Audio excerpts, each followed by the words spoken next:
وہ تو ادھر ہے مقتضی توجہ. اما من استغنا مقتضیات بالتوجہ. رہا وہ شخص جو بے پرواہ ہوتا ہے دین سے حق سے، پس آپ اس کے درپے ہوتے ہیں، توجہ کرتے ہیں. وما علیکا، حالانکہ نہیں آپ کے اوپر الزام اس بات کا کہ وہ نہیں سنور رہا، نہیں سنورتا تو آپ کے الزام نہیں ہے. واما من جاءک یسعی، یہ مقتضی توجہ نمبر 2. رہا وہ شخص جو آتا ہے آپ کے پاس دوڑتا ہوا، دین کے شوق میں دوڑتا ہوا آتا ہے اور وہ ڈرتا بھی ہے اللہ سے. یہ مقتضی توجہ نمبر کتنی؟ 3 بھائی. واہ یکشا، پس آپ اس سے بے رخی کرتے ہیں، بے رخی نہ کرنی چاہیے. کلا، آئندہ آپ ہرگز ایسا نہ کریں. انہا تذکرہ، ترغیب الی القرآن، بے شک یہ قرآن ایک کامل نصیحت ہے، پر جو شخص چاہے قبول کرے. فی صحف مکرمہ، فضائل قرآن. اب قرآن کے فضائل، قرآن صحیفوں کے اندر ہے. بھائی ان صحیفوں سے مراد ہیں وہ صحیفے جو لوح محفوظ میں ہیں. کہاں ہیں؟ وہ فضائل قرآن ایسے صحیفوں میں ہے جو معزز ہیں، بلند کیے ہوئے، پا بےعیدی سفرا، بیچ ہاتھ کاتبین کے ہیں، وہ فرشتے لکھنے والے. اور کاتبین بھی کیا ہے؟ کرام ہیں، معزز ہیں، نیک ہیں.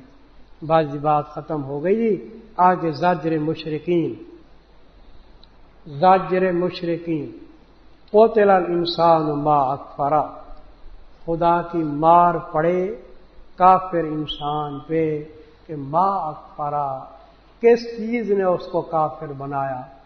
یا افعل تعجب کا معنی کرو، کیا ہی کافر ہے. من ای شین خلقا، مقتضیات شکر، حالانکہ شکر کے مقتضیات پائے جاتے ہیں، اس کے باوجود بھی وہ کافر بنا پھرا ہے.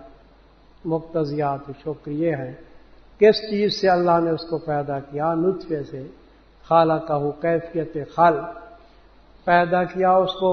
فقدرہ، اس طرح کہ اس کے اعضاء کو اندازے سے بنایا. فقدرہ، اس کے اعضاء کو اندازے سے بنایا.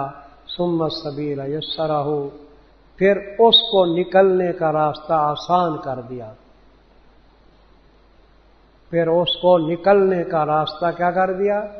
آسان. یہ بھی سب ماں کے پیٹ میں بنا بچہ یا نہیں؟ پھر اس کے لیے نکلنے کا راستہ کیا ہو گیا؟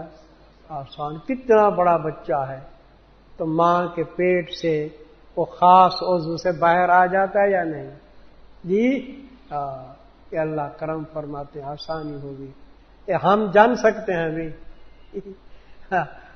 یہ عورتیں جان سکتی ہیں نا، اللہ نے وہاں آسانی کر دی.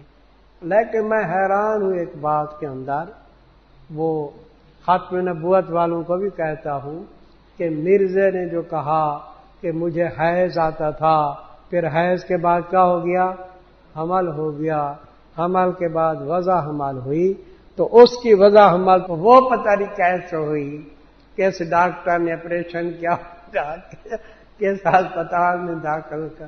میں ان کو کہتا ہوں یہ پوچھ کے بتاؤ مرزائیوں سے بھی وہ ڈاکٹر کون تھا، وہ آپریشن کرنے والا. اچھا جی. ثم السبیل یسرا، تو اس کے نکلنے کا راستہ آسان کر دیا. ثم اماتہ، جب اس کی عمر ختم ہوتی ہے تو پھر مارتا ہے اس کو، پھر قبر میں داخل کرتا ہے. ثم اذا شاء، پھر جب چاہے گا اللہ اٹھائے گا اس کو.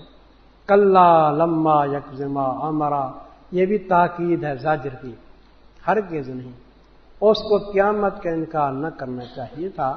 لما یکزے، نہیں بجا لایا حکم خداوندی کو، کہ اس کا آسان معنی ہے لما یکظما امرا، نہ بجا لایا وہ حکم خداوندی کو.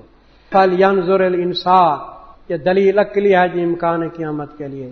بس چاہیے دیکھے انسان طرف کھانے اپنے کے، بے شک برسایا ہم نے پانی کو برسانا آسمان سے، پھر چیرا ہم نے زمین کو چیرنا، پھر اگایا ہم اس کے اندر کیا جی؟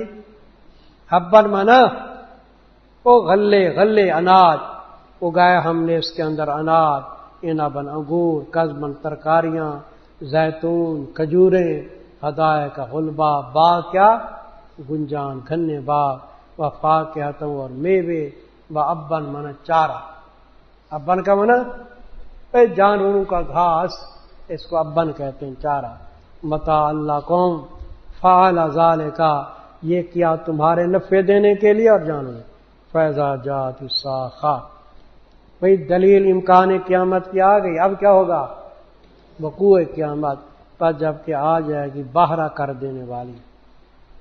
بھئی آپ بیٹھے ہوں نا تو کوئی چیز دھڑام کر کے گرے ایسے پہاڑ، تو آپ کے کان ایسے بہرے ہونے لگتے ہیں نہیں، تو یہی چیز ہے جب آ جائے گی بہرا کر دینے والی، یوم یفر المرء، تحویل یوم قیامت، اس دن بھاگے گا مرد اپنے بھائی سے، ماں سے، باپ سے، بیوی سے، اپنے بیٹوں سے۔ کیوں بھاگے گا؟